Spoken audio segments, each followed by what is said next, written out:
সকলোকে নমস্কাৰ জনাই মোৰ অন্য এটা ভিডিঅ'লৈ পুনৰবাৰ স্বাগতম জনাইছোঁ। আৰু আজি হ'ল বিশ্ব পৰিৱেশ দিৱস।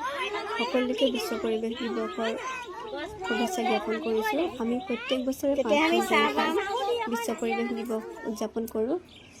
বিশ্ব পৰিৱেশ দিৱসটো কেৱল এটা দিনেই নহয়, ই হৈছে পৰিৱেশ তথা আমাৰ প্ৰকৃতিৰ সুৰক্ষাৰ বাবে সকলোকে সজাগ আৰু সচেতন কৰা এটা দিন, নহয় জানো? আমিও ইয়াৰ কেন্দ্ৰত শিশুসকলক লৈ গছপুলি ৰুবলৈ লৈছোঁ। আৰু তেওঁলোকক আজিৰ দিনটো কিয় উদযাপন কৰা হয় আৰু গছপুলি কিয় লাগে আমাক,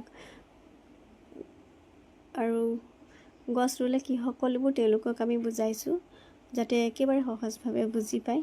এয়া খুব ফূৰ্তি পাইছে দেই ৰুবলৈ পায়, দেখিছে ন, ওচৰত বহি লৈছে। আৰু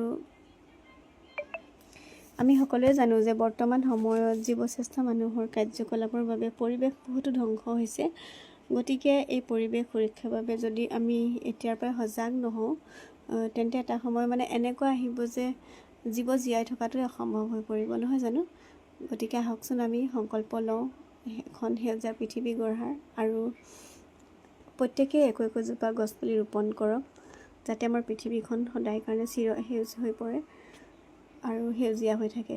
তেন্তে আজিৰ ভিডিঅ'টো ইমানেই আছিলে। সকলোকে পুনৰবাৰ ধন্যবাদ জনাই আজিলৈ আহিছোঁ। Bye bye.